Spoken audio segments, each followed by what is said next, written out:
सभी को नमस्कार। मैं रमन शर्मा आप सभी का अपने YouTube चैनल पर स्वागत करता हूं। अगर आप इस चैनल पर नए हैं तो चैनल को सब्सक्राइब करें, वीडियोस को लाइक, शेयर और कमेंट करें। आज हम गुप्त साम्राज्य के बारे में पढ़ेंगे। गुप्त वंश से बहुत से क्वेश्चन एग्जाम्स में पूछे गए हैं और आगे भी पूछे जाएंगे। ये भारतीय इतिहास का मोस्ट इम्पोर्टेंट टॉपिक है, तो इसे आप बिल्कुल भी इग्नोर मत कीजिएगा और इसके सभी प्रश्न को अच्छे प्रकार से याद कर लीजिएगा। समय को ज़्यादा खराब न करते हुए आगे बढ़ते हैं।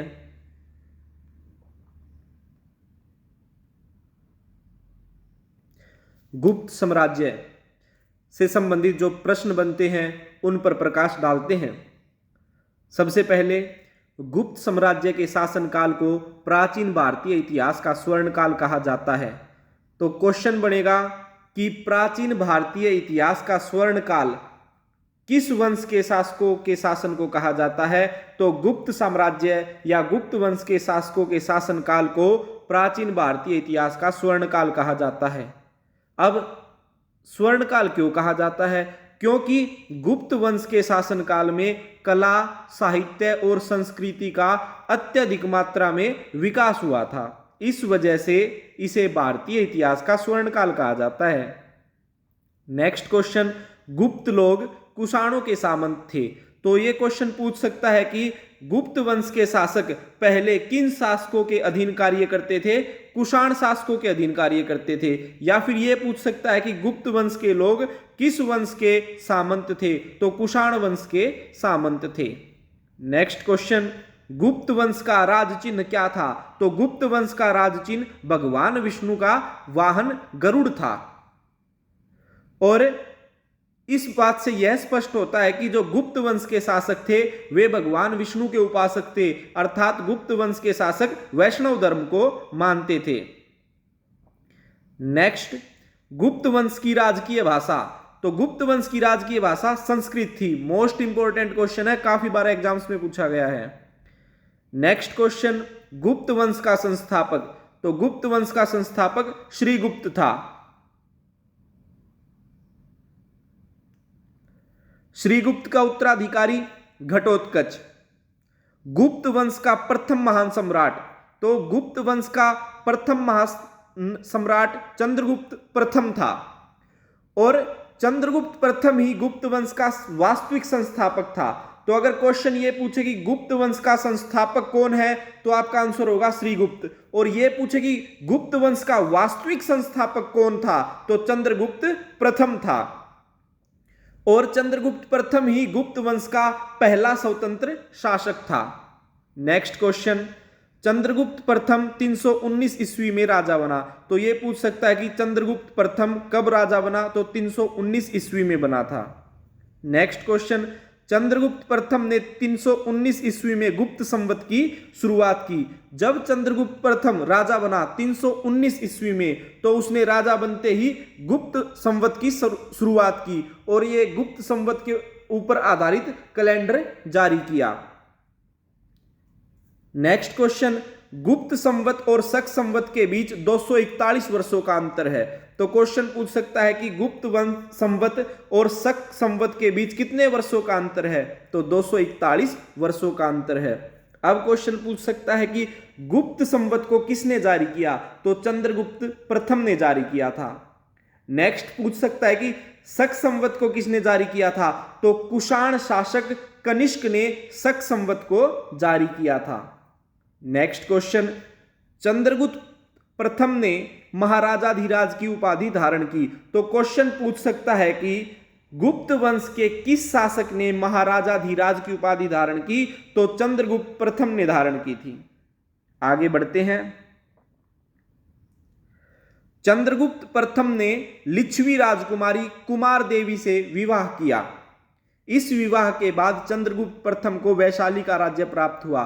तो क्वेश्चन पूछ सकता है कि चंद्रगुप्त प्रथम की पत्नी का क्या नाम था?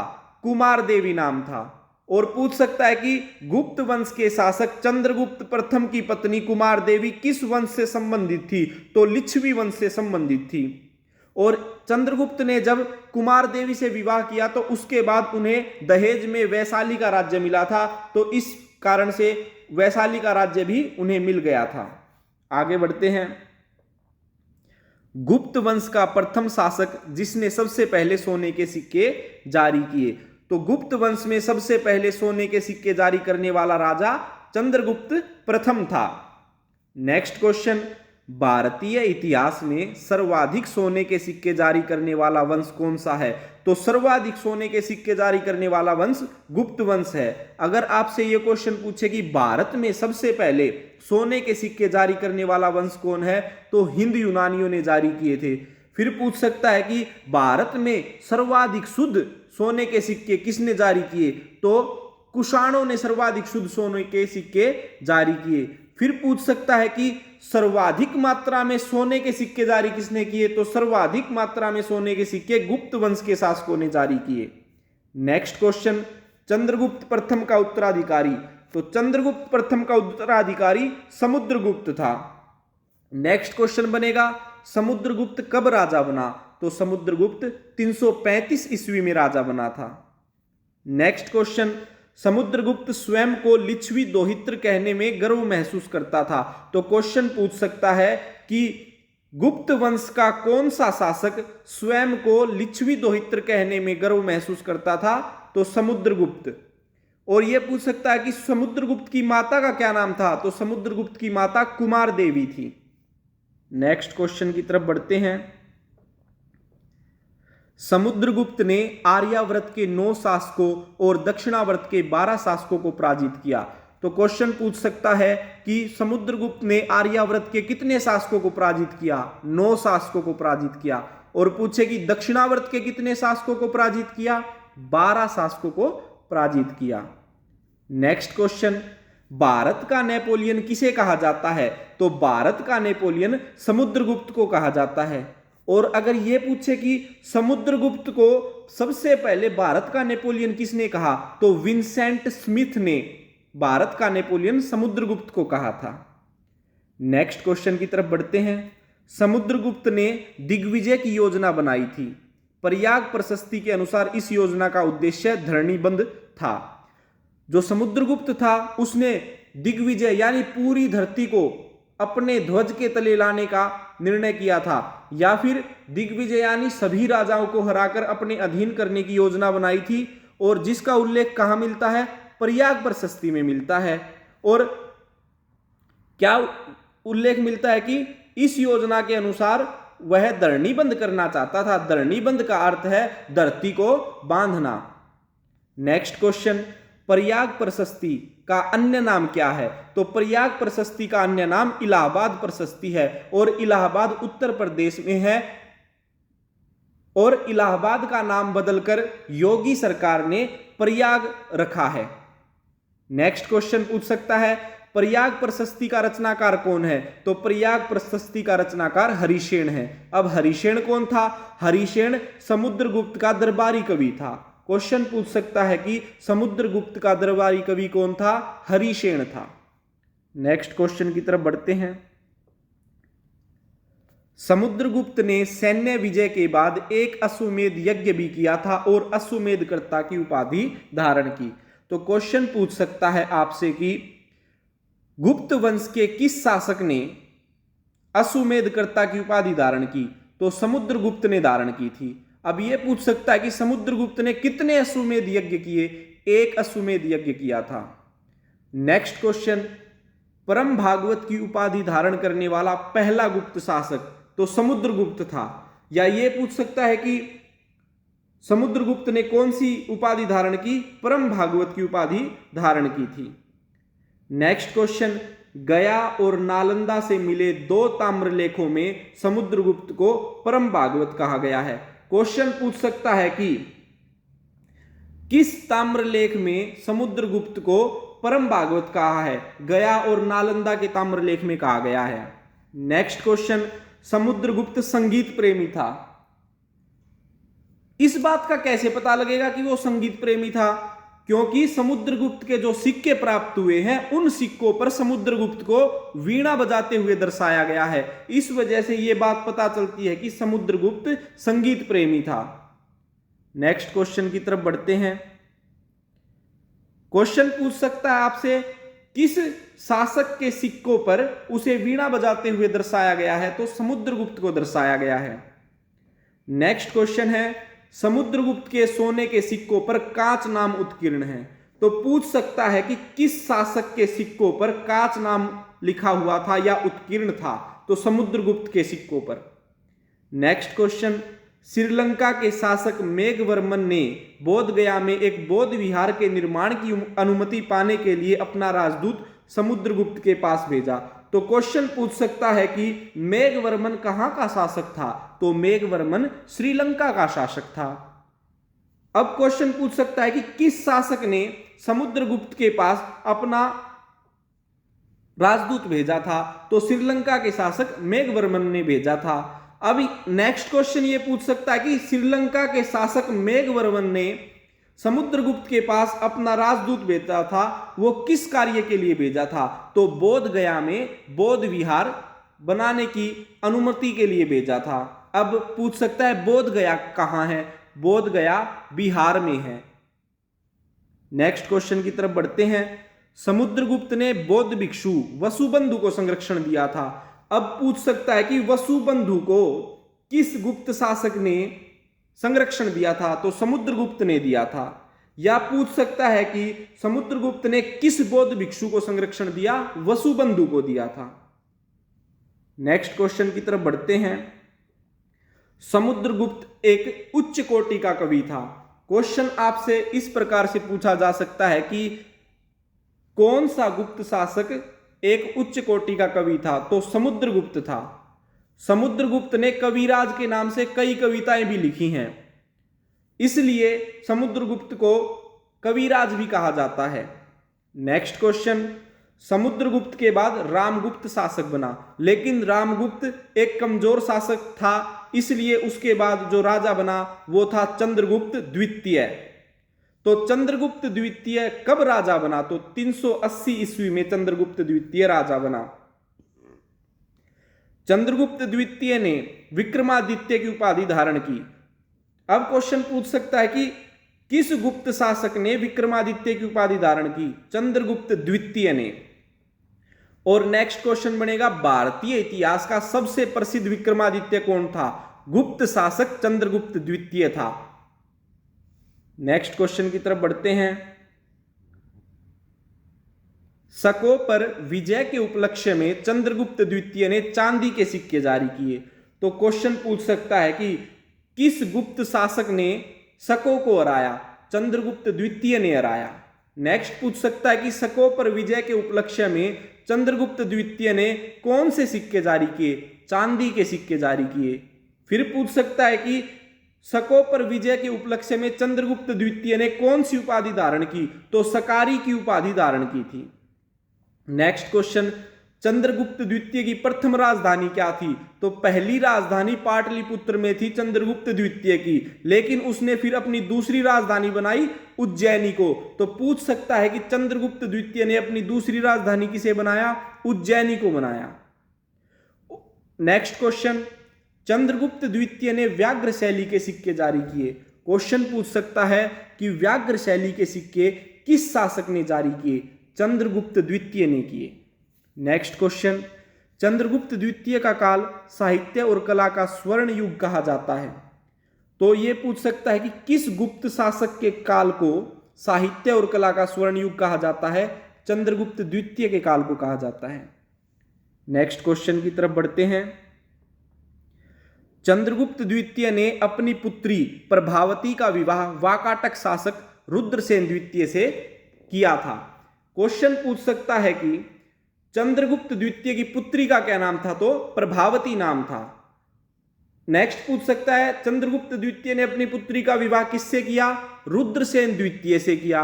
नेक्स्ट पूछ सकता है रुद्रसेन द्वितीय का संबंध किस वंश से है? तो वाकाटक वंश से है। नेक्स्ट क्वेश्चन की तरफ बढ़ते हैं। चंद्रगुप्त द्वितीय के दरबार में 9 विद्वानों की एक मंडली थी जिन्हें नवरत्न कहा जाता था। तो क्वेश्चन बनेगा कि चंद्रगुप्त द्वितीय के दरबार में रहने वाले विद्वानों की मंडली को क्या कहा जाता था? नवरत्न कहा जाता था। या क्वेश्चन इस प्रकार से पूछ सकता है, नवरत्न किस शासक के दरबार में रहते थे? चंद्रगुप्त द्वितीय के दरबार में रहते थे। और वे 9 रत्न या वे 9 विद्वान कौन थे? कालिदास, धन्वंतरी, छपणक, अमर सिंह, शंकु, बेताल भट्ट, घटकरपर, वराहमिहिर और वररुचि। ये 9 विद्वान थे चंद्रगुप्त द्वितीय के दरबार में, इन्हें ही नवरत्न कहा जाता था। नेक्स्ट क्वेश्चन, अभिज्ञान शाकुंतलम के रचनाकार कौन हैं? तो अभिज्ञान शाकुंतलम के रचनाकार कालिदास हैं। अब ये अभिज्ञान शाकुंतलम कौन सी पुस्तक है? इसके अंदर किस चीज का वर्णन किया गया है? इसके अंदर राजा दुष्यंत और शकुंतला की प्रेम कहानी का वर्णन किया गया है। नेक्स्ट क्वेश्चन, वृहत संहिता के रचनाकार कौन है? तो वृहत संहिता के रचनाकार वराहमिहिर है। लघु जातक के लेखक या रचनाकार वराहमिहिर है। नेक्स्ट क्वेश्चन, चंद्रगुप्त द्वितीय का राजकवि कौन था? तो चंद्रगुप्त द्वितीय का राजकवि शाब था। चंद्रगुप्त द्वितीय का संधि विग्रहक सचिव कौन था? तो वीरसेन चंद्रगुप्त द्वितीय का संधि विग्रहक सचिव था। नेक्स्ट क्वेश्चन, चंद्रगुप्त द्वितीय के सचिव वीरसेन ने शिव की पूजा के लिए उदयगिरी पहाड़ी पर एक गुफा का निर्माण कराया था। तो क्वेश्चन पूछेगा, उदयगिरी पहाड़ी पर गुफा का निर्माण किसने करवाया? चंद्रगुप्त द्वितीय के सचिव वीरसेन ने करवाया। किस लिए करवाया था? शिव की पूजा करने के लिए करवाया था। नेक्स्ट क्वेश्चन, चंद्रगुप्त द्वितीय की दिग्विजयों का उल्लेख उसके उदयगिरी गुहालेख में मिलता है। तो पूछ सकता है कि चंद्रगुप्त द्वितीय की दिग्विजय का उल्लेख कहां मिलता है? उदयगिरी गुहालेख में मिलता है। नेक्स्ट क्वेश्चन, दिल्ली के मेहरौली में कुतुब मीनार के प्रांगण में स्थित लौह स्तंभ पर चंद्र नामक शासक की चर्चा है जो चंद्रगुप्त द्वितीय था। अब पूछ सकता है कि लौह स्तंभ पर किस शासक का नाम लिखा है? चंद्र का लिखा है। और वो चंद्र कौन था? चंद्रगुप्त द्वितीय, जिसे विक्रमादित्य भी कहा जाता है। नेक्स्ट क्वेश्चन, लौह स्तंभ लगभग 7 मीटर ऊंचा है। मोस्ट इंपोर्टेंट क्वेश्चन है, लौह स्तंभ कितना ऊंचा है? लगभग 7 मीटर ऊंचा है। या पूछ सकता है कि लौह स्तंभ कहां स्थित है? दिल्ली के मेहरौली में कुतुब मीनार के प्रांगण में स्थित है। कुतुब मीनार किसने बनवाया था? कुतुबुद्दीन ऐबक ने बनवाया था। और जो लौह स्तंभ है उसके अंदर 98% लौह की मात्रा है। या पूछ सकता है कि लौह स्तंभ में लोहे की कितनी मात्रा है? 98% लोहे की मात्रा है। और आज तक इस लौह स्तंभ में जंग नहीं लगा है, इतना उच्च कोटि का लोहा इसके अंदर प्रयोग किया गया है। नेक्स्ट क्वेश्चन की तरफ बढ़ते हैं। चीनी यात्री फाहयान भारत की यात्रा पर चंद्रगुप्त द्वितीय के समय आया। मोस्ट इंपोर्टेंट क्वेश्चन है, काफी बार एग्जाम्स में पूछा गया है कि चीनी यात्री फाहयान भारत में किसके शासनकाल में आया था? तो चंद्रगुप्त द्वितीय या विक्रमादित्य के शासनकाल में आया था। और फाहयान ने एक पुस्तक लिखी थी जिसका नाम था फोक्यो की। तो पूछ सकता है कि फोक्यो की पुस्तक का रचनाकार कौन है? चीनी यात्री फाहयान है। फिर पूछ सकता है फाहयान भारत में कितने वर्षों तक रहा? तो फाहयान भारत में 14 वर्षों तक रहा। कब से कब तक रहा था? 399 ईस्वी से 412 ईस्वी के बीच रहा था। नेक्स्ट क्वेश्चन बनता है, फाहयान ने मध्य प्रदेश के समाज और संस्कृति का वर्णन किया है। पूछ सकता है कि अपनी पुस्तक फोक्यो की में फाहयान ने किस प्रदेश के समाज और संस्कृति का वर्णन किया है? मध्य प्रदेश का वर्णन किया है। नेक्स्ट क्वेश्चन, चंद्रगुप्त द्वितीय का उत्तराधिकारी कौन था? चंद्रगुप्त द्वितीय का उत्तराधिकारी कुमारगुप्त था। नेक्स्ट क्वेश्चन, कुमारगुप्त की माता का नाम क्या था? ध्रुव देवी था। आगे बढ़ते हैं। गुप्त शासकों में सर्वाधिक अभिलेख कुमारगुप्त के प्राप्त हुए हैं। क्वेश्चन पूछ सकता है कि किस गुप्त शासक के सर्वाधिक अभिलेख प्राप्त हुए हैं? कुमारगुप्त के प्राप्त हुए हैं। या दूसरी तरह से कैसे पूछेगा कि किस गुप्त शासक ने सर्वाधिक अभिलेख लिखवाए? कुमारगुप्त ने लिखवाए। नेक्स्ट क्वेश्चन, कुमारगुप्त के दामोदर ताम्रपत्र में भूमि बिक्री संबंधी अधिकारी के क्रियाकलापों का उल्लेख है। पहला क्वेश्चन बनता है कि दामोदर ताम्रपत्र का संबंध किस शासक से है? गुप्त वंश के कुमारगुप्त शासक से है। नेक्स्ट पूछ सकता है कि कुमारगुप्त के दामोदर ताम्रपत्र में किस चीज का उल्लेख है? तो भूमि बिक्री संबंधी अधिकारी के क्रियाकलापों का उल्लेख है। आगे बढ़ते हैं, कुमारगुप्त ने मयूर आकृति की रजत मुद्राएं जारी की। रजत मुद्राओं का अर्थ है सिल्वर कॉइन्स या चांदी के सिक्के। तो मयूर आकृति की रजत मुद्राएं किसने जारी की? कुमारगुप्त ने जारी की थी। नेक्स्ट क्वेश्चन, नालंदा विश्वविद्यालय की स्थापना कुमारगुप्त ने की। या पूछ सकता है कि नालंदा विश्वविद्यालय की स्थापना किस शासक के शासनकाल में हुई? कुमारगुप्त के शासनकाल में हुई थी। नेक्स्ट क्वेश्चन, कुमारगुप्त के शासनकाल में पुष्यमित्र का आक्रमण हुआ था और पुष्यमित्र के आक्रमण को दबाने के लिए कुमारगुप्त ने अपने बेटे सकंदगुप्त को भेजा था। तो क्वेश्चन पूछ सकता है कि पुष्यमित्र का आक्रमण किसके शासनकाल में हुआ? कुमारगुप्त के शासनकाल में हुआ। नेक्स्ट पूछ सकता है कि पुष्यमित्र के आक्रमण को दबाने के लिए कुमारगुप्त ने किसे भेजा? अपने पुत्र सकंदगुप्त को भेजा था। आगे बढ़ते हैं, कुमारगुप्त का उत्तराधिकारी कौन था? सकंदगुप्त था। नेक्स्ट क्वेश्चन, गुप्त वंश का अंतिम प्रतापी शासक कौन था? सकंदगुप्त था।